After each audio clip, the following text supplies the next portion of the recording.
Good evening, everyone. Welcome to our presentation this evening. I'd like to ask Sherry Watson to help me with our opening reading while I light the chalice. We at First Unitarian Ottawa acknowledge that our campus is located on traditional, unsurrendered, and unceded Algonquin and Anishinaabe territory, and that the work of reconciliation is the responsibility of our congregation and of all Canadians. Thank you, Sherry. So just to let everyone know, after our guest speaker is finished his presentation, we will have a chance for everyone to send questions in through the chat. And so start thinking about your questions now as you listen to the presentation.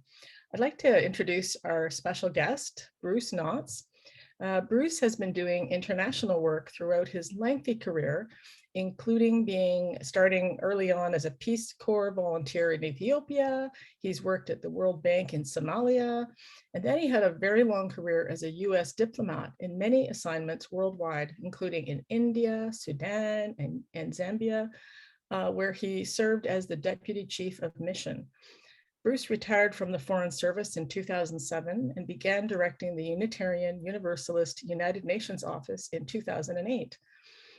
For those of us who've been to the UU-UNO conference, that's the office that they have in New York City. And it's right across the street from the United Nations. Bruce founded a faith-based advocacy group for sexual orientation and gender identity human rights at the United Nations.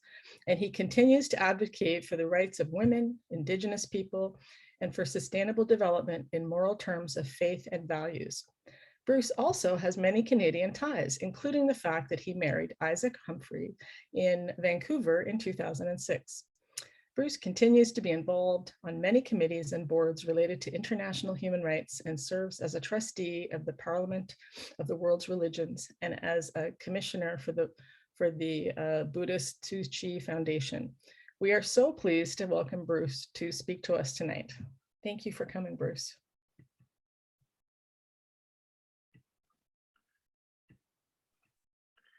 Thank you so much. I'm delighted to be with you this evening. Hopefully the time will soon be at hand where we can assemble together in person. My husband and I do plan to spend our New Year's holidays from December 28th to January 2nd in our beloved Canada, our second home. My mother was from Calgary, and as was just mentioned, we were married in Vancouver, so we owe Canada a great deal of gratitude and with deep affection. We're living in extraordinarily complex times which demand urgent and unified action. At the UN General Assembly in September this year, the UN Secretary General Antonio Guterres highlighted the twin global challenges we face of climate change and the global pandemic. He made the point that we need global cooperation to deal with these global issues and that we are not working well together. We lack unity. In fact, we see more fragmentation, autocracy, hostility, anger, and hatred than in recent years. These attitudes are normal when we are under stress, but these must be replaced with justice, compassion, love, care, sharing our scarce resources, and mutual efforts to solve global problems. What's true in the pandemic is true in all aspects of our life and the planet. The World Health Organization head keeps saying, no one is safe until we are all safe. And that's not just about the pandemic, that's really everything that we do. Resources are scarce, but Canada and the United States still remain very wealthy nations. The sight of US Border Patrol officers on horseback whipping and harassing Haitian refugees in ways identical to what enslavers did in the past to enslaved people seeking freedom is horrible and painful to watch.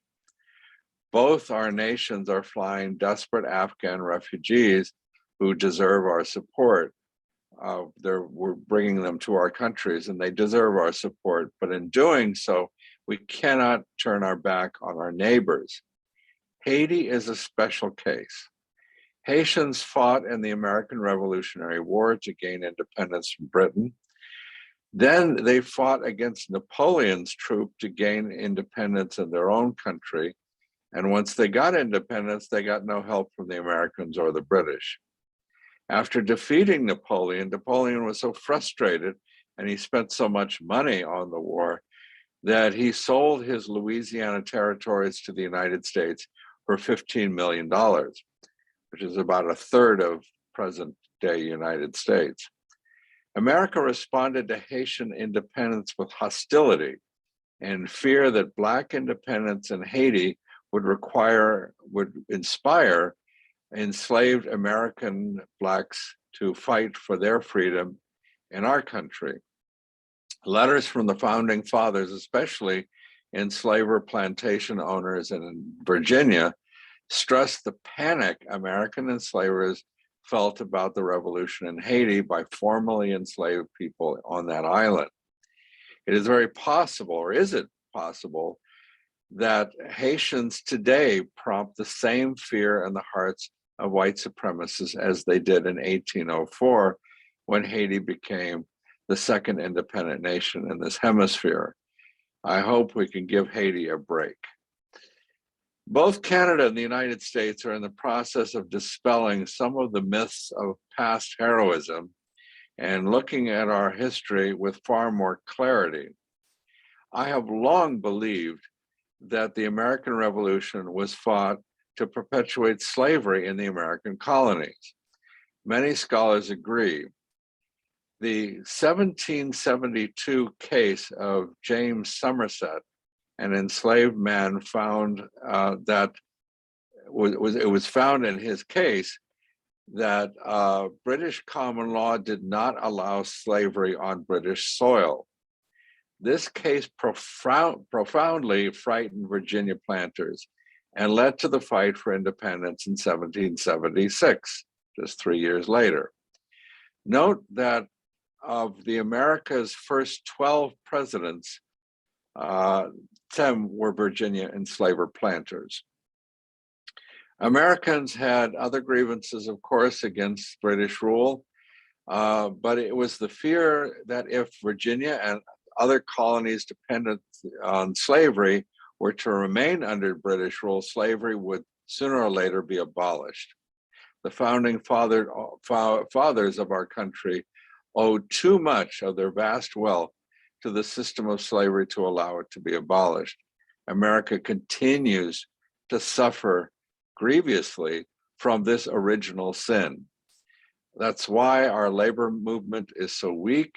Mass incarceration is one of the problems we have, and much else that plagues our country today has its roots in the original sin of slavery. Canada, too, is coming to grips with its unfortunate history with Indigenous peoples. This facing of our past is not easy, but it is very necessary for us to heal the wounds and that still afflict both of our nations. Reconciliation begins with admitting our faults and to repair the damage done. There is much work to be done to repair the centuries of oppression of non-white peoples. Our survival rests on our ability to find common ground and solve common problems, which include the global problems of climate change, the global pandemic, global climate forced displacement, hunger, poverty, violence, authoritarianism, militarized police response to peaceful demonstrations, and much more. The problems are many, and unity is in short supply. We must learn to bridge our differences and work together. Our April 2022 Intergenerational Spring Seminar at the Unitarian Universalist Office at the United Nations will study the topic of climate-forced migration and look at ways that we can deal with it.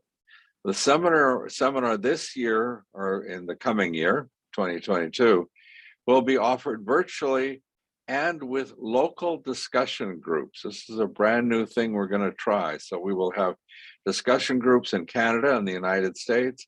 So you can come to New York if you want, but if you want to stay home, we will have the in-person discussion groups locally, as well as a virtual option. We've not done this before. We're not sure exactly how this is going to work, but I think it's going to be good and we're going to try it out. So we are in the midst of this pandemic. We're doing as well as we are because previous pandemics of SARS and MERS prompted vaccine research, which allowed very rapid development of the vaccines we now have to address COVID-19 and the Delta and Omicron variants. There will be more pandemics and problems associated with climate change. There will be the temptation to entrust our fate to authoritarian leaders.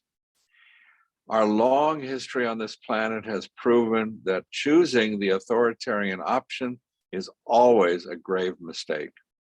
Doing the hard work of solving problems and reconciling differences with mutual respect is what works. This hard work won't be easy or pleasant. However, the hard work is the only way to deal with the multiple issues we have before us. The United Nations has also made it very clear that we must share. If the wealthy greedily buy up all the vaccines, food, and other resources, there will be chaos, and all of us will suffer. The wealthy and poor will face calamity together. We must share what we have. We must live more frugally. That includes how we eat, travel, and live our lives. As our Unitarian Universalist Association 2011 ethical eating resolution stipulates, if we eat a mostly plant-based diet of locally grown food, we have the chance to have enough food for everyone and save the forests and our environment. We have the capacity to quickly end our dependence on fossil fuels and to reforest the planet. Doing these two things of ending dependence on fossil fuels and protecting the existing forests and reforesting other areas will allow us to restore our planet to good health. We don't have time to debate. Action must happen urgently. The terrible effects of climate change that we see already will quickly get much worse, making the road ahead more difficult. When your house is on fire, it's not time to debate. It's time for concerted action. If it's your neighbor's house that's on fire, you'd better help your neighbor before the fire reaches your house. We're in this together. It's time for all hands on deck without consideration for working only with those people you like. We're going to have to work with some people we don't like, but we have to work together. We all need to work together to save our planet and our future. Our children are watching. They need for us to act quickly. Most of us wanted a better world for our children. At least we owe future generations a world that is at least livable. It's time to put our differences aside and work together quickly to save the planet before it's too late. Remember to share and be kind, which I hasten to add, this advice is more necessary in the United States than in Canada, where kindness is better cultivated. Thank you very much.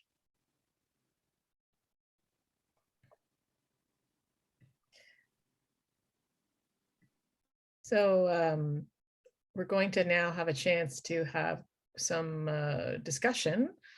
And I think, here, we want to make sure we have everybody spotlighted. Oh, sorry, I think I screwed that up. There we go. So Sherry's going to join me, and we have a few things we wanted to talk to you about. So so Sherry, do you want to start with one of your questions that you have? And then we'll ask people to send questions through their chat and we can get a good discussion going. Okay, I have quite a few questions actually, but tell me when I have to stop. Okay. And one of the questions, and certainly it refers back to what you've already identified, is that authoritarianism is increasing. And I take it from that that you reject authoritarianism. But at the same time, particularly in our cultures, we have a very high consumption lifestyle that needs to be curbed. And if we try to prohibit this, or for that matter, even just put a carbon tax on, we get a lot of pushback. So, what are we supposed to do about that kind of pushback? Wow, that's a really good question. Democracy is messy, and it sometimes doesn't work very well, and hence there is the temptation to go with the authoritarian leader that says, "I alone will fix it." That's, of course, what Donald Trump said in his speech when he started running for president. And yeah, we can take that option, and they will start giving orders, and everything will get done. Adolf Hitler made the trains run on time, and all of that, and life was pretty good in Germany for a while. But in the end, it was a disaster. And every place where there were authoritarian leaders, it often starts well because the authoritarian leader can say, okay, you've got to do this, you got to do that.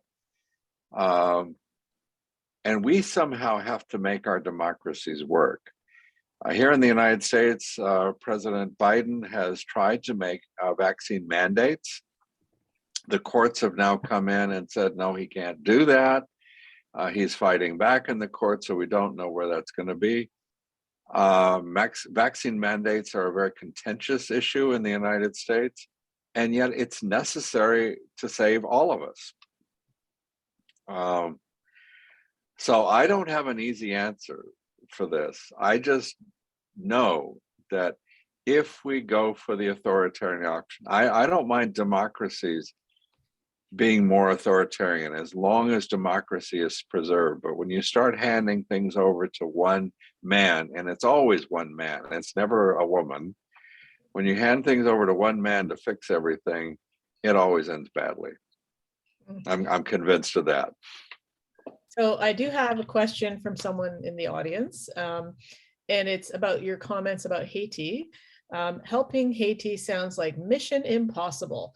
How can we make real lasting changes possible with respect to Haiti? Got any ideas on that? It's a hard issue, and kind of the funny thing about Haitians. I know a lot of Haitians here in the United States. And every Haitian I know here in the United States is enormously successful. They're successful in business, they're doctors, they're lawyers, they're doing all kinds of things.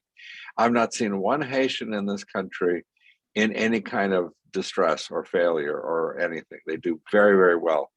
And yet in Haiti, they're a mess. They did have a very tough history. When they gained their independence, everybody was against them. The Americans were against them, the British were against them, the French were against them, and the French even charged Haiti for their independence. So they sent them a bill. They said, it cost us this much to fight you in the War of Independence, and you need to pay up. And they have. They paid the bill. So they've been very badly used over all these years. And, you know, they've had an earthquake. Their president has been killed. I think if we helped more generously and with a more open hand, it might help. It also might help if we could help get some of the Haitians that we have here in the United States that are doing so well to work with the Haitians in Haiti. They need to set up the same kind of businesses and success that Haitians have found here in the United States. But it's, you know, you've given me two very tough questions here at the beginning, and I'm not sure I can solve the problem of Haiti, but I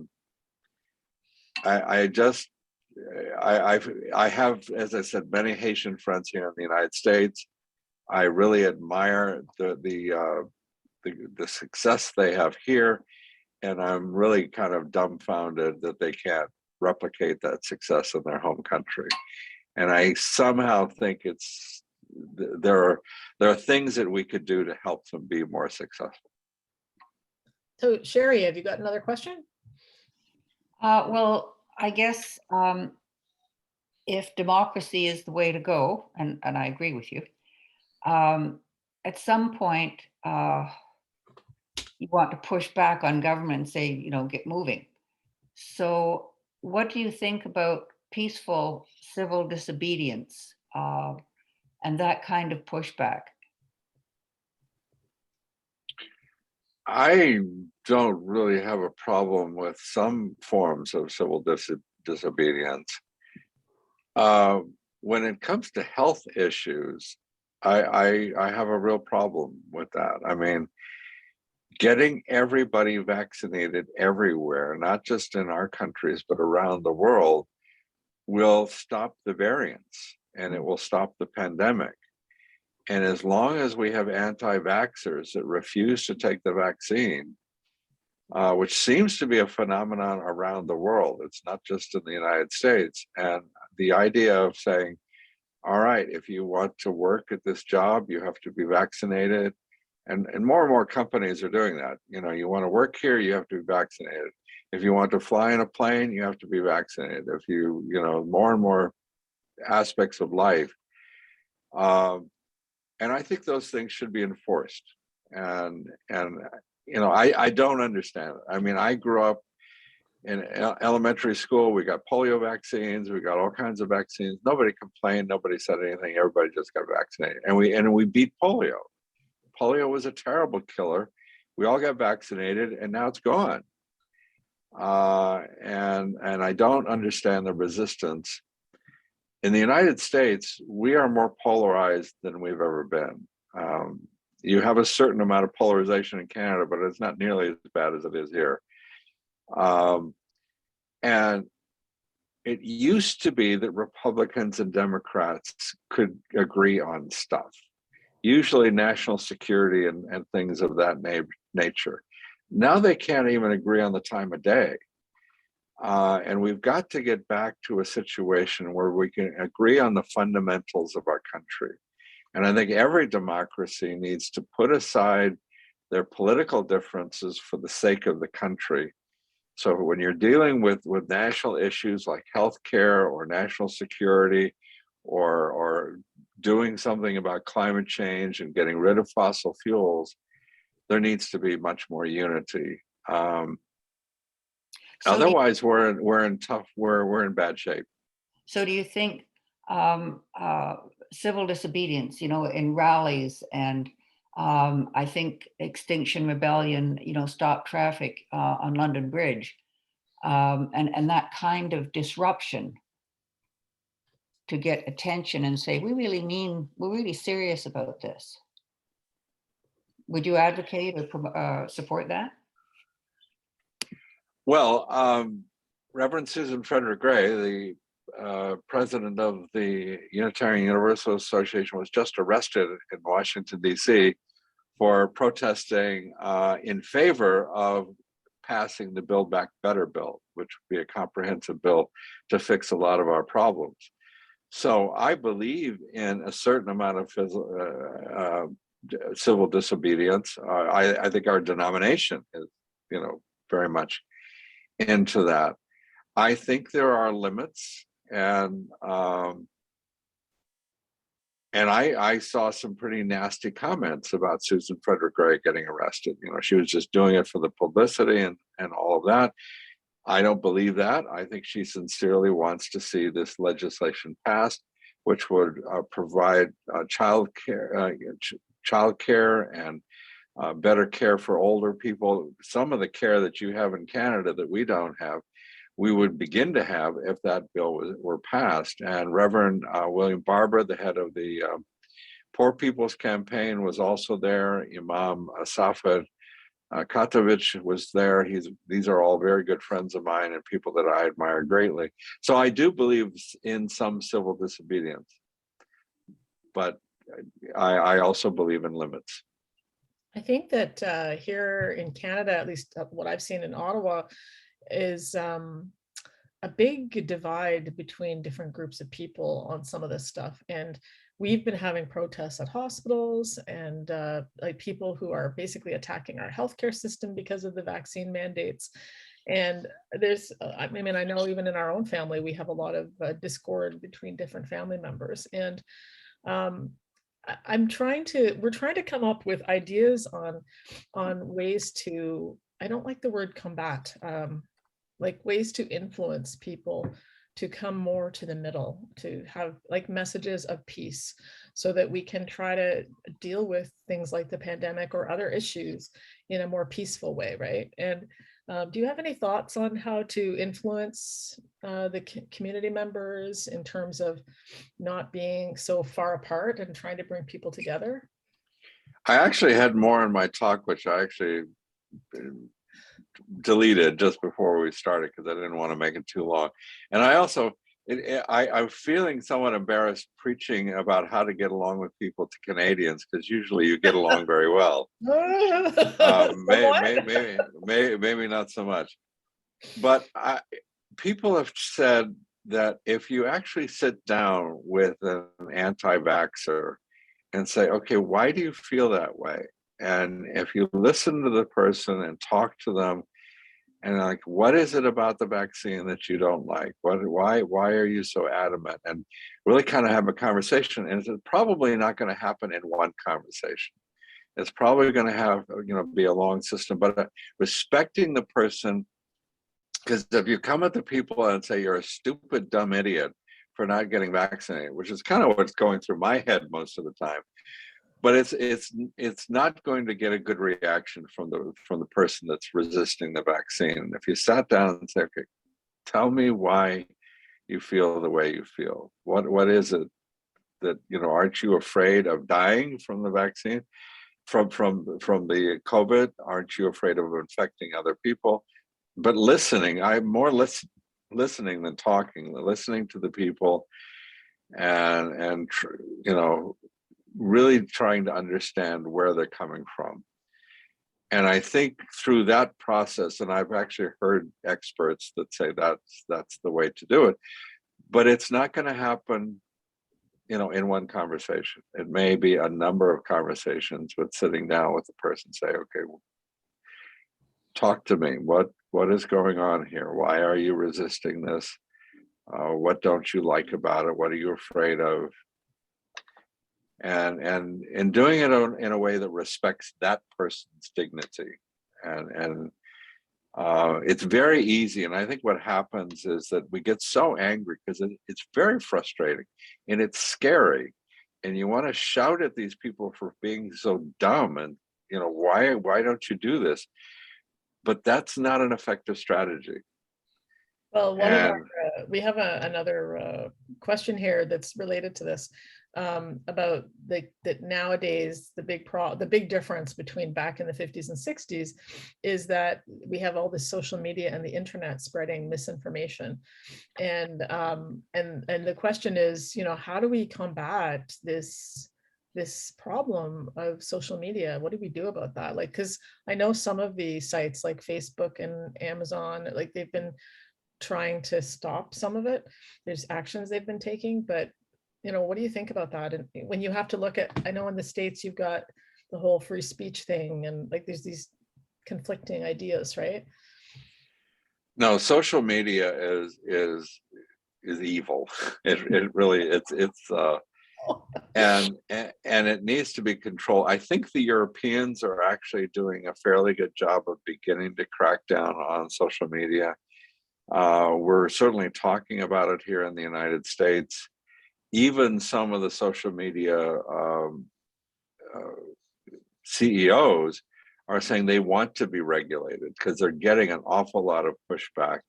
And the problem is, it's not free speech. It's not, people talking to each other, which is what Facebook was supposed to be like. It's algorithms.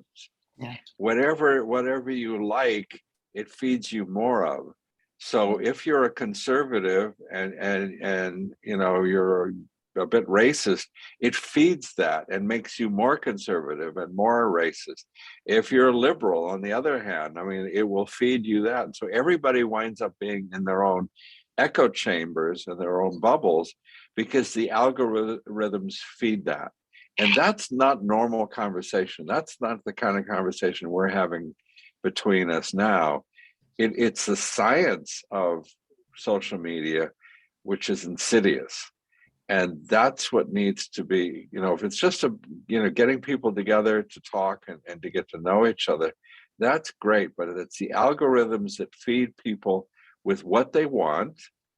It gives you what you want. Everybody wants to get what they want. So it gives you more and more what you want. So you like it more, you click on it more, and that's how they make their money, because they advertise off of that. And I would say social media needs strict government control. And mostly it needs to be targeted at the algorithms. Sherry, do you have some more questions? Another easy one for you. Eco anxiety is becoming quite a problem, especially with youth. Is there anything specific that you think can be done for young people? I mean, obviously action is something that countermands anxiety, but is there anything in particular that you would suggest for youth and eco anxiety? Yeah, and Al Gore, former Vice President Al Gore, does this very well. I heard I was at the climate conference in Katowice, Poland, a couple of years ago, COP25, and he gave his speech. And if you look at Inconvenient Truth, he gives his talk, and he gives you all the doom and gloom. If we don't do something, the planet's going to burn up. We're all going to die. He gets that. And then in the end, he says, but we actually have the technology. We have everything we need to fix the problem. And we know how to fix the problem. And we can fix the problem. I think it's very imperative that people maintain hope, because it's not that dire. We actually have the tools we need to deal with the situation, but we've got to deal with it. Electronic cars and trucks now are getting better and better. I'd say almost all of our energy needs can be met by solar and wind power, except for maybe flying airplanes, but I think that could be solved too with enough technology. So there's a lot of hope that we can address these issues. And people need to have hope, because if you just feed people the doom and gloom, they're going to get very discouraged, and they're going to say, well, what can I do? I just give up. And that's not really the end of the story. The end of the story is that we actually have the technology, we have the science, we have what we need, we have the tools to actually deal with the situation that we're in. But you know what Greta says, blah, blah, blah. I know. Well, we need to stop the blah, blah, blah and actually do the stuff. Now, she's wonderful, and she's a great example. I mean, she came across the Atlantic on a sailing ship. And I kind of get nostalgic for that kind of stuff. I think, what if we went back to dirigibles? I mean, that would be a way of getting around air travel without a carbon footprint, or a very little carbon footprint. We could go, I mean, the whole earth lived, and we had massive trading around the world on sailing ships. We weren't using any fossil fuels at all in the 18th century. And yet, the British Empire, all these empires that were trading all over the place. We could go back to that. The other thing, I mean, as somebody who is as old as I am, I'm 72. I remember when we used to get bottle of milk delivered to the door. And you'd use the milk and you'd put the glass bottle outside, and they'd take it away and give you a fresh bottle of milk, and they'd wash the bottle. I mean, we actually knew how to recycle and live more sustainably in the 1950s and 60s than we do now with all this plastic that's killing the planet. Why can't we go back to glass bottles and have fresh milk and we could do that. We did it before. We did it very well. Everybody was very comfortable with it. We don't have to live the way we're living now. We actually have models from the past, and with technology in the future, we can do it, but we have to do it. Well, I know there's a lot of companies that are producing really expensive bottles of water that are glass now. It's really interesting to see that they can do it if they really want to, if they think there's money in it, right? So, maybe that there's going to be steps towards that, I guess I had actually a question here about sort of the emotional fatigue, not just for young people, definitely for young people, but other people too, from the combination of the climate crisis and the pandemic, that like there are lots of mental health issues going on. And, I think all of our communities are really trying to address these issues so that we can provide support to our members and to the communities at large. Have you heard of any initiatives out there or ideas for supporting people? Well, I think the more that we kind of work together and talk to each other and help each other. I mean, we've just had this awful tornado in Kentucky, which biggest tornado swath. And, I just saw the news today, and, a lot of angst, but actually I saw some happy faces there today. And the happiness came from the communities coming together. We're getting a lot of help. People are actually helping us. And even though we've lost our house and we've lost our place of business, but everybody's coming together and everybody's helping everybody else. And that can be very affirming. That can make you feel good even in a bad time. But this is tough. I mean, it's the same as if you're in a family and your children are sick and your parents are dying and the house falls apart and you lose your job. And this happens to a lot of people, and you've got multiple things you've got to deal with. And it's tough, but you kind of pull yourself up and you call your relatives and you call your friends, and you find a way to get through it, and you get help where you need help, and you move through it. What's dangerous is inertia. If people just get so discouraged that they say, okay, I give up, there's no hope, because there is hope. And the hope is in concerted effort, all of us working together and helping each other. And that community, which again, I think social media takes away from us. If we actually work in community and help each other, as again, people old enough to remember World War II, people helped each other. And even though that was a terrible time, there was a lot of community behind it, and people felt that they were working together for a good cause, and so they did what was necessary, even in very difficult circumstances, and they saw it through. And it's that kind of, I'd say, World War II kind of attitude that I think we all need to have at this time, and say, okay, this is time for us to pull together, pull our resources together, and do what's necessary to deal with the situation we're in. Another question, I wonder if you can talk a bit about the focus of the UUNO and what it's doing to try to bring about change, particularly on the climate change focus front. So our two primary focus points at the UU at UN, and we've kind of changed our name now. So if you'll hear me saying UU at UN rather than UUNO. So is climate justice and the demilitarization of police. I also chair the NGO Committee on Disarmament, Peace and Security. So we would, that committee very much would like to see the abolition of nuclear weapons and basically disarmament generally, but certainly get rid of nuclear weapons. Climate justice, it's going to be the topic of our conference, our seminar this year. It was last year, it was the year before. It's become the almost permanent topic of our conferences. Last year we did food security. This coming year is going to be climate displacement. So every year we're looking at climate justice from a different perspective.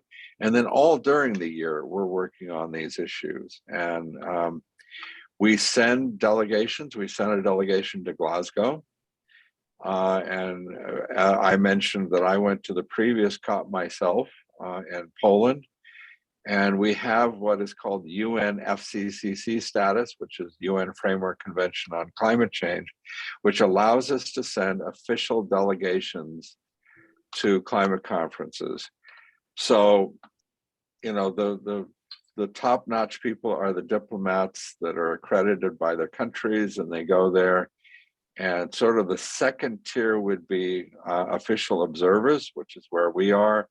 And that's a bit better than being just a tourist and showing up. So we actually can get into spaces and get into spaces at these conferences where we can talk to people and influence decisions. And we do that at every conference. And what they decided in Glasgow, I mean, a lot of people say, we can't wait another 4 years for another conference. And so they've decided to have another conference next year. And I think these are going to be fairly frequent until we get this right. And I think that's great that we've decided we can't wait for another 4 years. We've got to be on this all the time. We just had a session today on demilitarization of police. We had a speaker from the Office of the High Commissioner for Human Rights in Geneva. He's a Swedish expert on policing. We also had a professor from Poland, and she was talking about the terrible policing or lack of good policing between Poland and Belarus, where they're pushing refugees back and forth, and how that's against international law. And then we had an African American who was here in New York and talked about policing here in this city and in the United States. And how it's racist and it's violent. And the one example that the guy from the Office of the High Commissioner for Human Rights gave us, and he said that this is possible, you know, it takes work, but he was in Kathmandu in Nepal, and they had very serious problems. I think they were getting rid of the monarchy, and there was a lot of tension, and there was a huge demonstration that was coming into the capital city, and the chief of police went and met the protesters and talked to them. And he said, okay, these are things you can do and these are things you can't do. And now I will lead you on the protest. The chief of police actually was in the front of the protesters and led the protest into the city. So he was like part of the protest and was in solidarity with them. And there was nothing bad happened. They had their protest, and the chief of police that was there supporting them.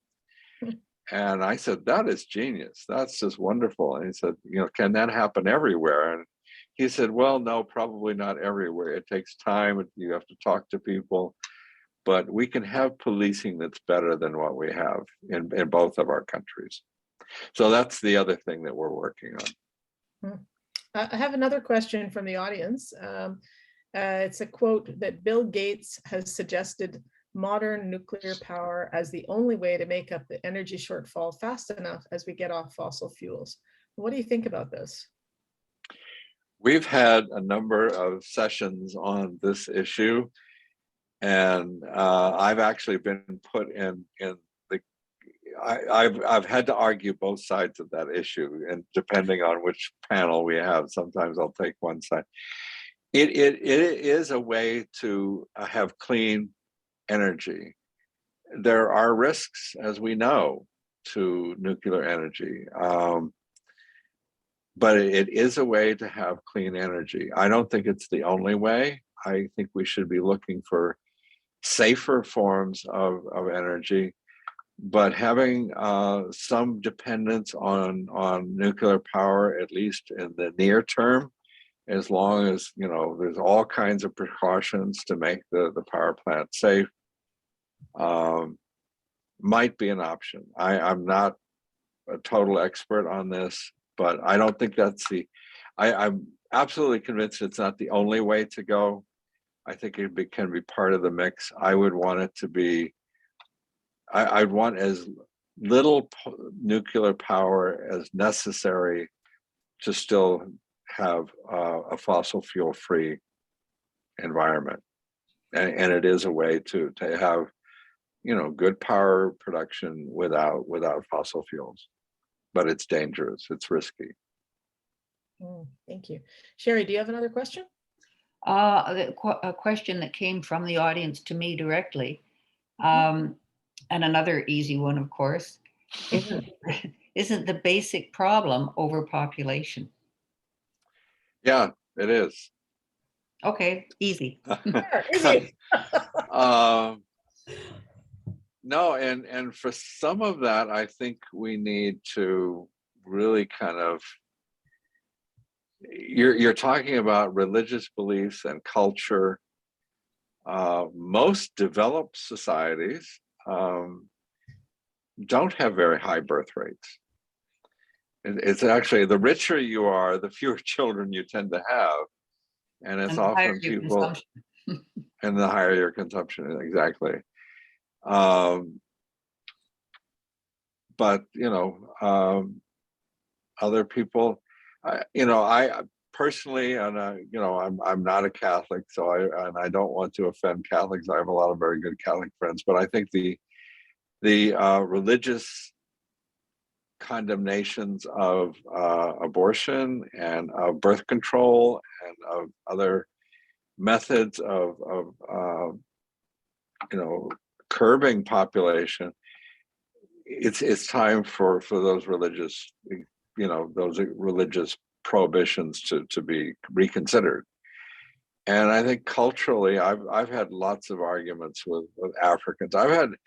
I was with a Pakistani family in Lahore, and I was actually helping one of the children in this family, and he was actually almost an adult, and he was begging his father not to force his mother to have another child. And I think she died in childbirth, giving birth to her 16th child. And even the children in the family were saying, we have enough. We have 15 already. We don't need any more. And yet the father wouldn't listen, and the mother felt it was her duty to do it. And so we've got to have more sensible, and we can't, we're flailing in the United States over abortion rights. And I don't like abortion. I know people that might have been aborted and weren't, and I'm really glad they weren't, because they're really wonderful people that I care for deeply. But I think nobody has the right to make that decision other than the woman that has the child. I think it's her decision. She can certainly consult doctors and religious leaders and family or whatever, and certainly she should listen to those people. But to ban abortion and prevent women from having that choice, to me, is wrong. And so, yeah, population is a problem. Somewhere I read that the planet is designed at maximum to have about 5 billion people, and I think we have something like 7 now. We have too many. Population is a problem, and the Chinese recognize this with their one-child policy, but now they've taken the brakes off, because, like the United States and like Canada, their population is getting older and they don't have enough children to support the older people. So they're now saying, okay, we need more children, which is that's the old answer. That's why people had children, was to work on the farm and to take care of the older people. So you had a lot of children, so the older people would be better off. And countries are doing that now, including China.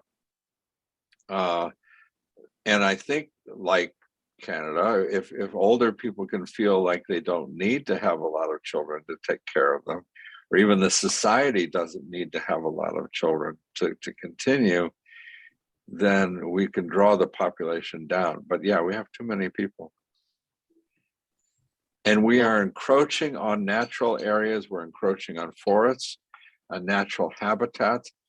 I believe strongly that some of these pandemics are happening because we are encroaching on areas where animals predominate, and we're pushing into their areas. And some of the diseases that they have are now transferring to humans. And that's why we're getting some of these pandemics. There should be natural areas where, people are not there. Just allow nature to be nature. And to do that, we have to reduce our population and have the areas where we live and allow plants and animals and forests to live in their natural habitat without interference from us. Yeah, that the refrain is nature needs at least half. Yes, yes. So I have another question here. I'm not sure if you're aware about this, about in the last month or so, or just a few weeks ago, the CUC has passed the 8th principle on dismantling racism in Canada, in Canadian congregations. So I don't know if you'd heard about that, but Yes. we're wondering, the question is whether we can use this somehow as leverage as we start a new year, in terms of anti-poverty action, anti-racism, that kind of stuff. I know in particular in Canada, homelessness is still a big issue, like housing, in the poverty umbrella. But do you have any comments on that? Well, first of all, I absolutely support the 8th principle, and I'm glad that Canada has adopted it. The UUA, we are dedicated to ending white supremacy,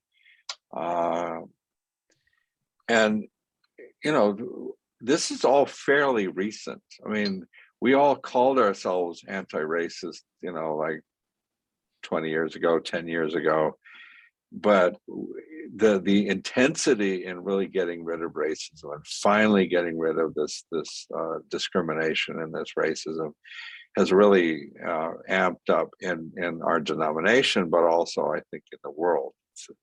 People have had enough of being marginalized because of their ethnicity. So the time has come to really address this issue very, very aggressively. And there shouldn't be any poverty. People, and Eleanor Roosevelt is one of my favorite people from history. She always said that the first thing to be done to alleviate poverty is good housing.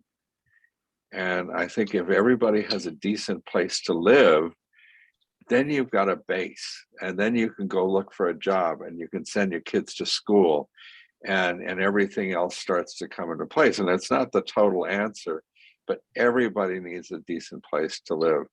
My husband and I, we actually, there are public housing right behind me here, not far from where I am right now. And the physical buildings on the outside, they're brick and they look really nice, but inside they're horrible. And my husband loves architecture and things like that. He said, it wouldn't take that much to make these places nice and clean and decent to live in. The structure of the building is fine. Just make sure the place is clean, so I think everybody deserves a clean and decent place to live. They also need enough food. They need clean water. Here in the United States, we've got all kinds of communities that have lead in their pipes, and that is, retarding the future of children that are being poisoned by lead. Everybody deserves clean water. Everybody deserves decent food and a decent place to live at a minimum, and good health care. And those sound like the SDGs, right? Yeah, they are. They're exactly the SDGs, and it's what the United Nations wants to see in the entire world. And we're making progress. The pandemic has made it harder for us to make headway on the SDGs, so we're probably not going to get as far on those as we wanted to. But that's the roadmap, and it should be for everybody everywhere. And again, we have the resources to do it. But part of it does mean, I'm getting on my soapbox, It does mean more progressive income taxes, which means the rich and the wealthiest among us need to pay more of their fair share. I mean, you probably have heard companies like Amazon and Delta Airways and many others aren't paying any taxes at all, or no federal taxes, no income taxes. And that's just not right. I mean, if we're going to solve these problems, our governments need the money necessary to do it. And this kind of neoconservatism, I don't know what it is, but basically the rich don't have to pay taxes. If that's going to be the case, we're not going to make it. Again, going back to when I was growing up in the 1950s, Eisenhower was president, Republican president. The top tax bracket in the United States was 70%. So if you were a wealthy person, 70% of your income went into taxes. And now it's much less. It's 20 something, and they don't even pay the 20 that they're supposed to pay. And because the US government had a lot of tax money in the Eisenhower administration, he built the national highway system. We started the space race. When Sputnik went up in 1957, we pumped tons of money into our education system, particularly in engineering. We did lots of research and development, made us the scientific leader of the world. And now the government is broke and we can't do much of any of that anymore.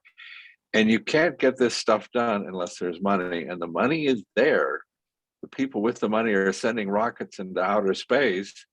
If they have time, if they have money to do that, they have money to pay their taxes. Well, definitely. So we're going to end this part of our session, and then what we're going to do is stop the recording in a minute, and then we're going to have an informal chat time so everybody can unmute themselves and talk and ask some more questions if they want to. And so we're just going to wrap this section up. So can I get Sherry to read our closing words, and then we'll move to the next section. This is what you might call a call to action. The climate emergency is an existential threat to the world as we know it, to ourselves and all species. With a fast closing window for humanity, the Congregation of First U Ottawa recognizes the need for us as individuals and as a community to rescue the planet. Thank you. Now, I'd like to just take a minute to thank Bruce for being here tonight. And sorry, we lost Bruce in all of this. And are you still here? I'm Bruce? here. Hey, Bruce. Yeah, don't leave. We want you still. And, I'm here. I'm here. I really want to thank you for sharing your thoughts with us. I think it looks like I'm on fire here. And, I blew out our candle. And, I've really heard a lot. I think the main thing I've learned from you tonight is about the importance of listening to people, trying to hear where people are coming from, and also that whole thing about getting people to come out of their echo chambers so that we can really try to understand each other, and I really appreciate those words of wisdom you're sharing with us. So we're going to close the recording momentarily, and then we're going to move to our informal discussion. So I'll just ask you to hold on a second, okay?